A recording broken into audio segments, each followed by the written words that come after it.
Welcome everyone, this is मन्नत official YouTube channel. CCS rules का commutation of pension rule 1981 आज आपको करवाएंगे, जो आपके सिलेबस के अंदर आता है निटर चंडीगढ़ के असिस्टेंट सेक्शन ऑफिसर। साथ के साथ जब आप प्रिपरेशन करते हो एमसीआरई की या आईआईटी एनआईटी की, अगर सीसीएस रूल्स एक टाइटल भी लिखा है कि सीसीएस रूल्स आपके पेपर में पूछे जाएंगे, तो कम्यूटेशन ऑफ पेंशन भी सीसीएस का ही रूल है, इसलिए आपके लिए इंपॉर्टेंट हो जाता है। तो कम्यूटेशन ऑफ पेंशन आपको पढ़ाएंगे। 1981 के अंदर आपके रूल्स हैं जो आए हैं। इसके अंदर टोटल कितने रूल्स हैं, हर एक रूल के अंदर क्या हम लोगों ने पढ़ना है, ये सब डिस्कशन आज आपके साथ होने वाला है। जिन बच्चों ने एआईसीटी एक्ट के मॉक टेस्ट की प्रिपरेशन करनी है, तो मॉक इस क्लास के बाद आपके लिए अवेलेबल हो जाएगा। जितने भी हमारे मेंबर्स हैं वो मॉक दे पाएंगे। कल आपको मैसेज करके बताया था कि आज आपका मॉक है जो अवेलेबल हो जाएगा एआईसीटी के लिए, तो आपको प्रिपरेशन करने के बाद में अपना मॉक है जो ट्राई करना है। तो सीसीएस कम्यूटेशन और पेंशन रूल कंटिन्यू करते हैं बच्चों। फर्स्ट टाइम जो व्यूअर है हमारे चैनल के, वो चैनल को सब्सक्राइब कर सकते हैं और हमारे कोर्स को ज्वाइन कर सकते हैं, जो सीसीएस रूल्स का, सर्विस रेगुलेशंस का, जनरल फाइनेंशियल रूल्स के लिए बनाया गया है, एमसीआरई आईआईटी एनआईटी अदर एग्जामिनेशन के लिए। सिंपल आपने एक नंबर गिवन है व्हाट्सएप का, जिस पर आप कॉन्टेक्ट कर सकते हैं इसके इन्फॉर्मेशन के लिए। तो कम्यूटेशन ऑफ पेंशन रूल की स्टार्टिंग करेंगे। आपको सबसे पहले टोटल आपको बेसिक बता देते हैं। इसके अंदर रूल्स हैं 1 नंबर से लेके 34 नंबर तक। तो ये तो क्लियरिटी आपकी हो जाती है कि इसके अंदर 1 से लेके 34 तक टोटल जो रूल्स हैं। 1 2 3, 1 2 और 3, इसके अंदर पूरा का पूरा ये प्रीलिमिनरी होता है आपके लिए, जिसमें क्या बताया जाएगा, टाइटल बताया जाएगा, कब ये कमेंस हुए, क्या इनकी कंडीशंस हैं, ये सारा चीज आता है प्रीलिमिनरी। ठीक है। फिर 4 से 10 तक कुछ ऐसी कंडीशंस हैं कि किन पर ये कम्यूटेशन ऑफ पेंशन है जो लागू होता है, जिसको हम बोलते हैं जनरल कंडीशन। ठीक है, जनरल कंडीशन। नेक्स्ट आपका चलेंगे बच्चों 10A बोलेंगे इसको हम। और 10A के जो अंदर आता है वो आता है restoration, restoration of commuted pension, restoration of commuted pension. ठीक है। 11 से 28 तक ये बहुत बड़ा सेक्शन है। इस रूल के अंदर सबसे बड़ा सेक्शन ही है आपका 11 से 28। और 11 से 28 में पूरा का पूरा हम कम्यूटेशन ऑफ पेंशन पढ़ते हैं। ठीक है, कम्यूटेशन ऑफ पेंशन। तो commutation of pension he rule है, तो सबसे ज्यादा आपको पता है रूल्स भी इसके अंदर कवर होंगे। ठीक है बच्चों। 29 रूल नंबर में हम पढ़ते हैं modification in values. Modification in commutation table values. जो टेबल के अंदर वैल्यूज हैं, इसके अंदर कम्यूटेशन का जो चेंजेस है, मॉडिफिकेशन है, वो हम पढ़ते हैं। रूल नंबर 30 के अंदर जो बात करेंगे, इसमें आ जाएगा आपको कि अकाउंट ऑफिसर को ऑथराइजेशन होती है, authorisation of payment, authorisation of payment of commuted pension, commuted pension to accounts officer. ठीक है, किसको पावर होती है, अकाउंट ऑफिसर को पावर होती है। तो ये रूल सबसे ज्यादा इंपॉर्टेंट हो जाता है। Rule number 30। 31 के अंदर हमें पढ़ना है फाइनल असेसमेंट के बारे में। ठीक है, final assessment of provisional pension. ठीक है। रूल 31 के बाद आ जाता है रूल 32, जिसमें हम बात करते हैं इंटरप्रिटेशन की। ठीक है, इंटरप्रिटेशन की। रूल 33 के अंदर कौन कौन सी पावर हैं जो रिलैक्स रिलैक्सेबल है। आपको पता है लास्ट में रूल्स में कुछ नहीं होता। लास्ट में जो रूल्स हैं उसमें रिव्यू टाइप से होता है या रिपील टाइप से होता है। तो रूल 34 में आपका रिपील और सेविंग के बारे में है। ठीक है, रिपील एंड सेविंग्स। तो बेसिकली आपने क्या सीखा? Commutation of pension rule number 11 से लेके रूल नंबर 28 तक पढ़ा जाता है। रूल नंबर 30 बोलता है कि कम्यूटेड वैल्यूज है जो पेमेंट की, उसकी ऑथराइजेशन है वो अकाउंट्स ऑफिसर को होती है। ठीक है, कम्यूटेड कम्यूटेड वैल्यू लिखेंगे बच्चे। ठीक है, वैल्यू, कमिटेड वैल्यू बाय। तो इनको हम यहाँ पे रिमूव कर देंगे ताकि कोई कंफ्यूजन ना रहे आपको। ये वैल्यू बाय लिख देते हैं। ठीक है, चलो इसको ऊपर ही लिख देते हैं, commuted value by accounts officer. तो अभी तक आपने टोटल सीखा कि आपने रूल नंबर 34 तक पढ़ना है कम्यूटेशन ऑफ पेंशन के अंदर। ठीक है, तो सबसे पहला है जो है रूल नंबर 1 of 2। पहले नंबर में क्या लिखा जाएगा कि भाई इनको CCS commutation of pension rule 1981 बोलते हैं। रूल 1 of 2 में लिखा जाएगा कि ये कब से कम इनटू फोर्स हुई। तो ये सवाल है जो आपके पेपर में बनेगा। तो बताइए कम इनटू फोर्स कब से हुए? तो कम इनटू फोर्स हुए 1 जुलाई से 1981 के अंदर। ठीक है, तो यहां पे सीधा आंसर है आपका इस क्वेश्चन का बन जाएगा। ठीक है बच्चों, रूल नंबर 2 के अंदर हम इसके एप्लीकेशंस के बारे में पढ़ते हैं कि किस किस पर ये अप्लाई होता है। ठीक है, एप्लीकेशन तो किस किस पर है ये एप्लीकेशन, पढ़ो।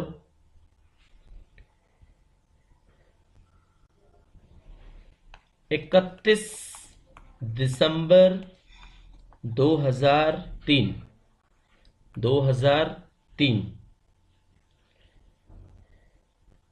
ऑन 31 दिसंबर 2003 या बिफोर या इससे पहले, जिन लोगों ने इससे पहले ज्वाइन किया है, अपॉइंट हुए हैं जो, उन पर ये लागू होता है सबसे पहली बात तो। क्योंकि जब ओल्ड पेंशन स्कीम था तो ये एप्लीकेबल है, आज की डेट में एनपीएस है तो ये एप्लीकेबल नहीं होगा, सिंपल सी बात है। ठीक है,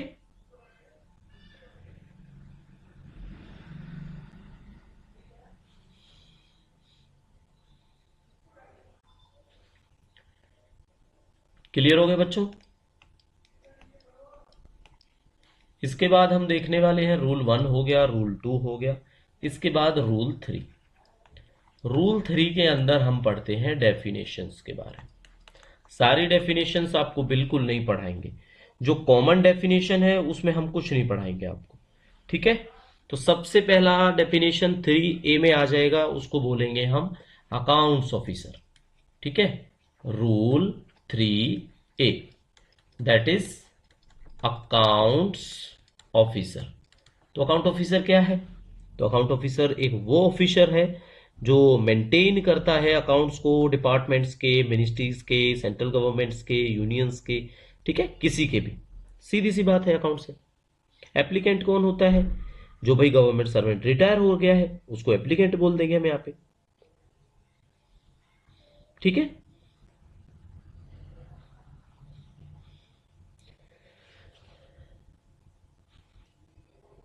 रूल 3 हो गया बच्चों। अब रूल 3 के अंदर डी पढ़ना है हमने। इसमें आ जाता है आपका रिटायरमेंट ग्रेच्युटी। रिटायरमेंट ग्रेच्युटी, ठीक है, क्या आ गया इसके अंदर? रिटायरमेंट ग्रेच्युटी आ गया इसके अंदर। और रिटायरमेंट ग्रेच्युटी क्या है? जो ग्रेच्युटी दी जाती है, यहां पे हम इस चीज को क्लियर कर देंगे बिल्कुल।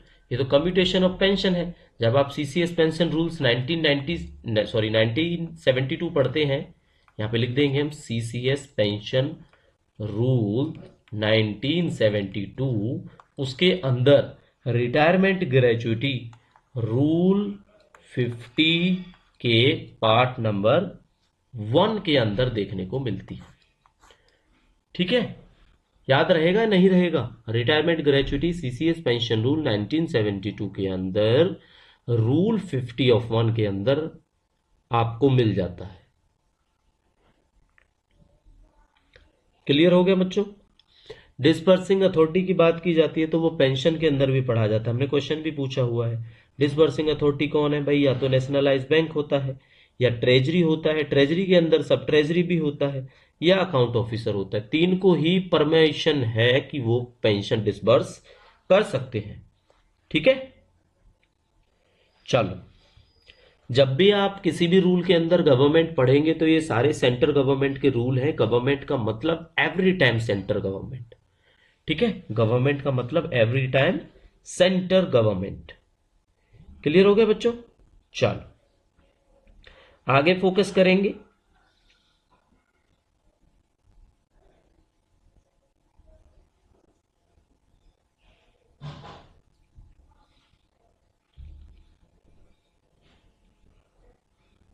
पेंशन रूल अगर लिखा तो इसका मतलब क्या होगा?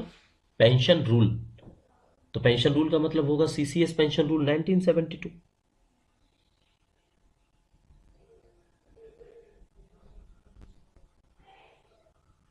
चलो, ये डेफिनेशंस की बातें थी, ये हम पढ़ चुके हैं। इसके बाद हमने पढ़ना है रूल नंबर 4। और रूल नंबर 4 के अंदर बड़े बड़े अक्षरों में लिखा है किस किस को रेस्ट्रिक्टेड है कि कम्यूटेशन नहीं हो सकता। तो यहां पे लिखेंगे हम restriction on commutation, restriction on commutation of pension. ठीक है, restriction on commutation of pension.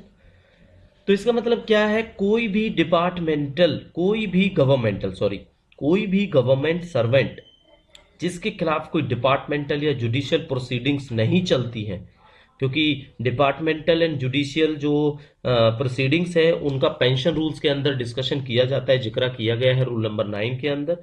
तो उनको क्या है, रिटायरमेंट से पहले अगर ऐसा कुछ नहीं है तो वो एलिजिबल होंगे कम्यूट कराने के लिए। कम्यूटेशन का जो परसेंटेज है वो हम आपको बताएंगे, आपको पता होगा वैसे। 40% तक हम पेंशन कम्यूटेशन करा सकते हैं। तो वो कम्यूट करा सकते हैं परसेंटेज ऑफ प्रोविजनल पेंशन को। जो प्रोविजनल पेंशन भी है, प्रोविजनल पेंशन आपको रूल नंबर 69 में पता लगेगा या रूल नंबर 64 में पता लगेगा। 64 और 69 के अंदर प्रोविजनल पेंशन की बात की जाती है। ठीक है,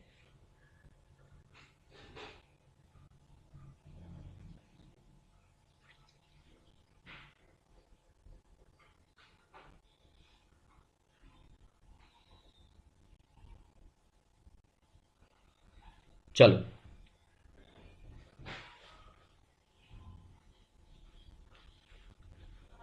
तो रूल नंबर 4 के अंदर बात की जाती है restriction on commutation of pension. कुल मिला के यही हुआ, किसको किस पे रोक लगाई है इन्होंने? भाई रेस्ट्रिक्शन अगर इन्होंने बताई है तो किस पे रोक लगाई है? उन पे रोक लगाई है जिनके ऊपर कोई डिपार्टमेंटल या जुडिशियल, डिपार्टमेंटल या जुडिशियल प्रोसीडिंग्स पेंडिंग है। प्रोसीडिंग्स आर पेंडिंग, वो कम्यूट नहीं करा सकते भाई। अभी थोड़ी देर पहले हमने एक वर्ड बोला था कि कम्यूटेशन है वो 50% तक, सॉरी 40% तक होती है, तो वो रूल नंबर 5 बोलता है। ठीक है, percentage of commutation, commutation of pension. तो ये सवाल डायरेक्ट बनता है पेपर में, इसको बोलते हैं हम 40%। ठीक है, यही बात आपको बताना चाहते थे। तो ये रूल नंबर 5 के अंदर बताया गया है कि भाई 40% तक वो लंप सम कम्यूट करा सकता है, इससे ज्यादा पॉसिबिलिटी नहीं होती है।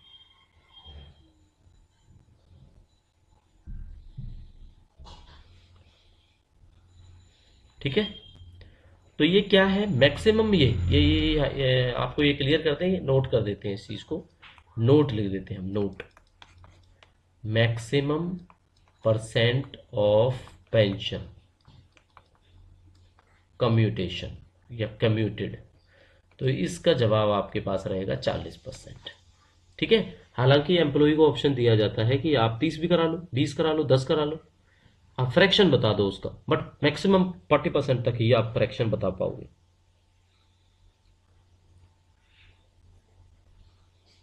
क्लियर हो गया? लेकिन अगर मान लो वो रुपीज में फ्रैक्शन हुआ, तो अगर कुछ कुछ रुपीज है तो उनको हम बराबर कर देते हैं, तो ये तो कोई बात नहीं है, ये तो बेसिक है, इसको नहीं ध्यान में रखते हम, केवल 40% ध्यान रखेंगे और फ्रैक्शन जो भी है हम उसको कर सकते हैं।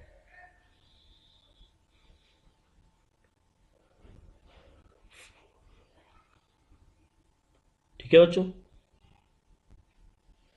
चलो आगे जो रूल जरूरी है वो है कि कैलकुलेशन करते कैसे हैं, वो रूल नंबर 8 में बताया गया है। रूल नंबर 8 में क्या बताया गया है? Calculation of commuted value of pension. ठीक है, किस तरह से आप करोगे, वो एक टेबल है, टेबुलर फॉर्म में है, वो वैल्यूज आप देख लो, पता लग जाएगा। ठीक है, चलो अब एक प्रोविजनल पेंशन का डिस्कशन था, तो प्रोविजनल पेंशन के लिए रूल नंबर 9 को समझेंगे। इसमें सबसे पहले हम कम्यूटेशन ऑफ प्रोविजनल पेंशन पढ़ेंगे। Commutation of provisional pension. तो कम्यूटेशन ऑफ प्रोविजनल पेंशन में क्या पढ़ते हैं कि गवर्नमेंट सर्वेंट जो भी है, जिसकी जो फाइनल पेंशन है वो प्रोविजनल पेंशन उनको सैंक्शन की जाती है एज पर rule number 64 of pension rule. ठीक है,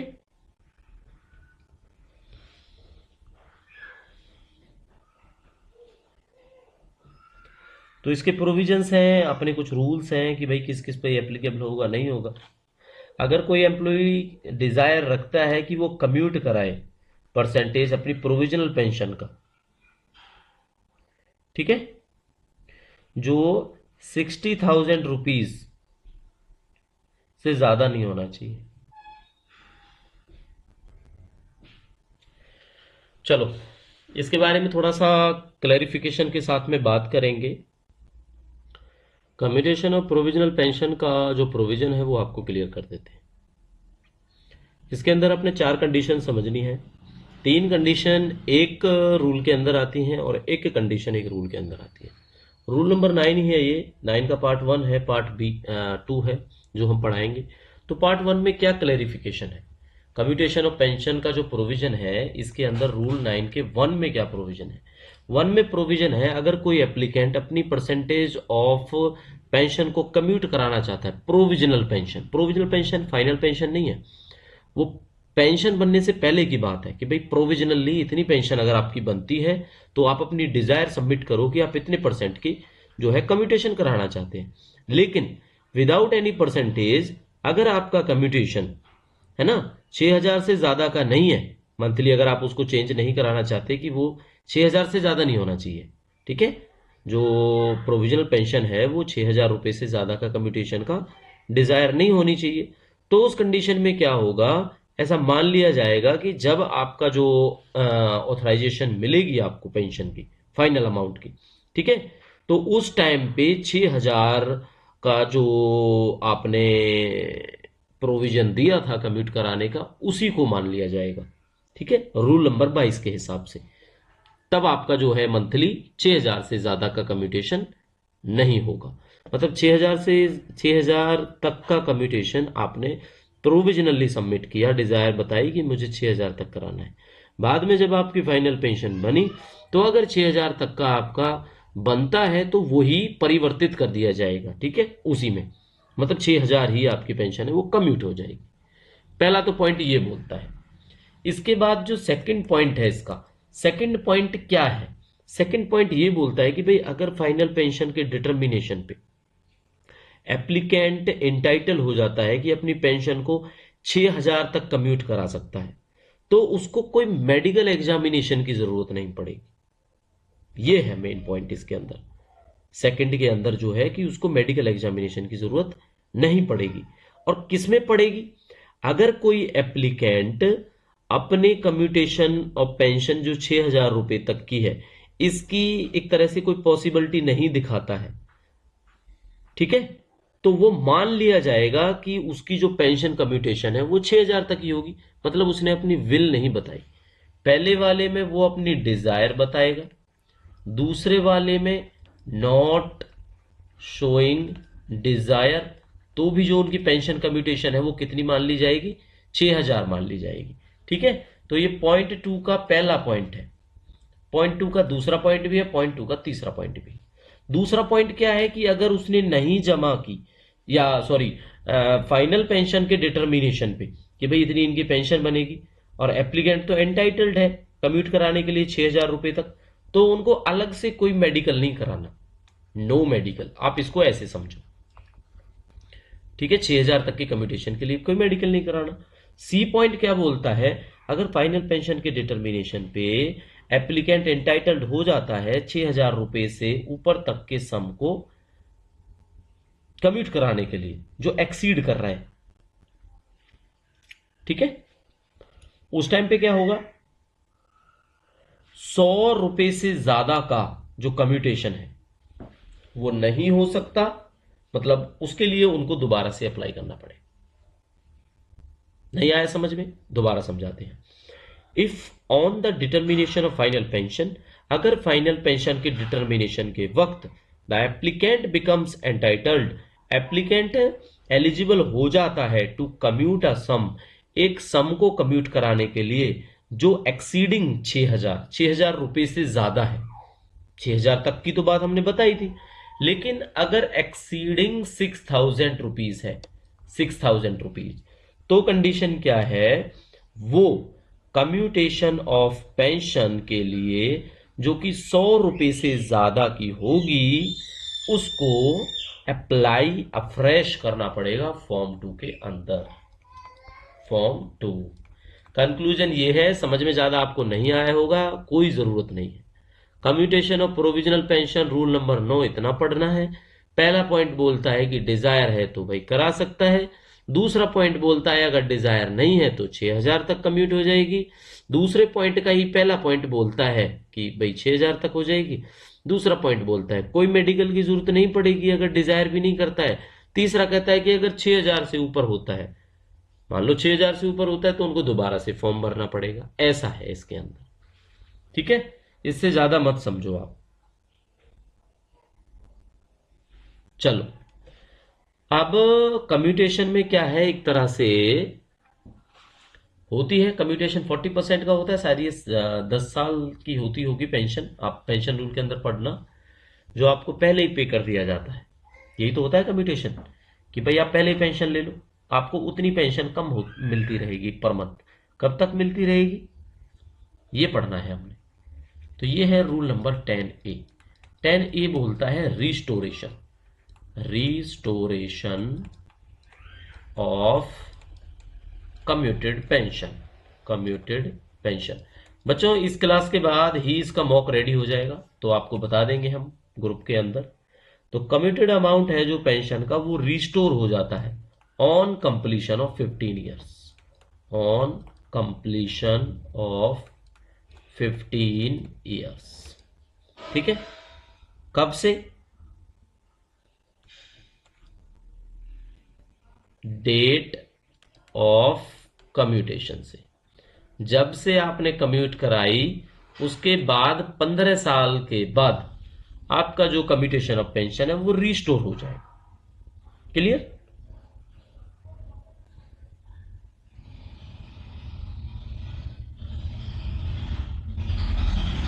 चलो, ये रिस्टोरेशन का प्रोविजन है इसके अंदर।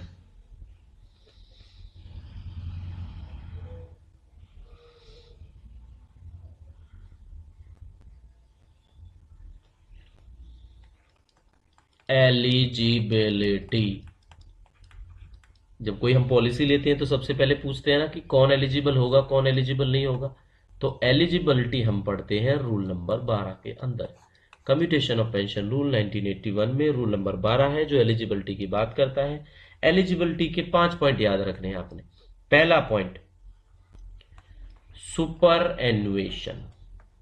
सुपर एनुएशन पेंशन, जो रिटायर जब हो जाते हैं ना, तो रिटायरमेंट पेंशन का प्रोविजन पेंशन के 35 नंबर रूल में है, रूल 35 ऑफ पेंशन।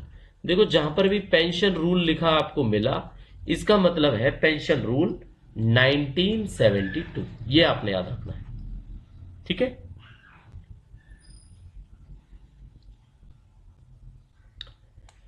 सुपर एनुएशन भी कहेंगे या आप रिटायरिंग पेंशन भी कह सकते हैं, और रिटायरिंग पेंशन का डिस्कशन पेंशन रूल के रूल 36 में है, ठीक है, कोई ज्यादा डिफरेंस नहीं है दोनों में।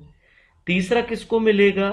तीसरा उसको मिलेगा जो पेंशन ऑन एब्जॉर्प्शन है, pension on absorption, clear. Fourth provision किसके लिए है? जिसको कंपेंसेशन वाली पेंशन मिलती है, compensation pension, compensation pension on abolition, on abolition of permanent post. भाई परमानेंट पोस्ट का उन्होंने अबोलिश कर दिया और बोला हमें कंपेंसेशन पेंशन दो, वो भी कम्यूट करा सकते हैं, ठीक है। लास्ट जो पॉइंट है वो है जो डिपार्टमेंटल या जुडिशियल प्रोसीडिंग्स के अकॉर्डिंगली फाइनल कोई ऑर्डर आ जाता है, उसके बाद में जो पेंशन है कि भाई ये पार्ट्स में देनी है, मान लो पेंशन, तो हम जो फिफ्थ पॉइंट लिखने वाले हैं ये बच्चों 1 है, 2 है, 3 है, 4 है, और 5वां यहाँ कोने में लिख देते हैं। 5वां क्या है? जिसको बोलेंगे हम पार्ट पेंशन, ठीक है, या होल का कुछ हो सकता है एक तरह से, अगर part pension after order of departmental या जुडिशियल, जुडिशियल भी लिख दो बच्चों इसको, और डिपार्टमेंटल इंक्वायरी वगैरह जो भी होती है, उसके बाद में ये डिसाइड होगा कि भाई पार्ट पेंशन है या, तो भी वो कम्यूटेशन करा सकते हैं। तो कम्यूटेशन कराने वाले रूल 35 वाले बंदे होंगे सुपर एनुएशन पेंशन वाले एम्प्लॉय, 36 में रिटायरिंग पेंशन वाले एम्प्लॉय, 37 में होंगे जो नेक्स्ट होगा एब्जॉर्प्शन वाले पेंशन वाले एम्प्लॉय, और इसके बाद कंपेंसेशन वाले जिन्होंने परमानेंट पोस्ट को एबॉलिश कर दिया था कि हमें नहीं चाहिए, और फिफ्थ में आ जाएगा पार्ट पेंशन वाले जिनको जुडिशरी या डिपार्टमेंटल जो प्रोसीडिंग्स है उनके ऑर्डर का जो फाइनल ऑर्डर के बाद में डिसाइड हुआ है कि इनको इतनी पेंशन दी जानी चाहिए, तो भी वो कम्यूटेशन ऑफ पेंशन का बेनिफिट ले सकते हैं, ये एलिजिबिलिटी आपकी बनती है, ठीक है। चलो अब अगला वाला पॉइंट है कि भाई एप्लीकेशन आप किसको लिखोगे, तो ये ज्यादा इंपॉर्टेंट नहीं है, बट हमें तो आपको बताना पड़ेगा कि कभी कोई कंफ्यूजन ना रहे, कोई पेपर के अंदर हो सकता है सवाल आ जाए। Application for commutation of pension, commutation of pension क्या है इसके अंदर? इसके अंदर एक सिंपल सा प्रोविजन है कि आप HOO हेड ऑफ ऑफिस को फॉर्म 1 के अंदर में लिखोगे आफ्टर रिटायरमेंट, ठीक है। ये HOO है, हेड ऑफ ऑफिस है, और जो फॉर्म 1 है वो कंप्लीट होना चाहिए और हेड ऑफ ऑफिस को डिलीवर होना चाहिए एक साथ, ठीक है, आपके रिटायरमेंट से पहले डिलीवर होना चाहिए उनको। तो ये प्रोसीजर है, सिंपल सा प्रोसीजर है अप्लाई करने का, ये रूल नंबर 13 के अंदर में बताया गया है, ठीक है। तो अपनी जो डेट ऑफ रिटायरमेंट है उसके 1 ईयर के अंदर अंदर अगर कोई अप्लाई करता है तो ही ये पॉसिबल है, उसके बाद करेगा तो दिक्कत आएगी फिर, ठीक है। तो ये लिखा जाता है कि before the expiry of 1 year from the date of retirement, ठीक है, 1 साल के अंदर, before retirement, sorry after retirement, after retirement आपको अप्लाई करना पड़ता है, ठीक है बच्चों। तो AICT का मॉक आज आपको देखने को मिल जाएगा, कोर्स को ज्वाइन करने की इन्फॉर्मेशन हम आपको दे ही चुके हैं, क्लास कैसी लगी आप बता सकते हैं, ये हमारा पार्ट 1 होगा कम्यूटेशन ऑफ पेंशन रूल्स का। 1981 का। और अभी तक मन्नत ऑफिशियल यूट्यूब चैनल पर कम्यूटेशन ऑफ पेंशन रूल की क्लास कोई भी नहीं हुई है, इसलिए ये क्लास बेहद हेल्पफुल है, क्योंकि इसकी सेकंड क्लास कोई भी अवेलेबल है जो हमारे चैनल पर नहीं है। That will be the part 1 of CCS commutation of pension rules, exclusively नेटर चंडीगढ़ के एएसओ एग्जामिनेशन के लिए, एमसीआरई के लिए एंड अदर एग्जामिनेशन में आपके काम आने वाला है।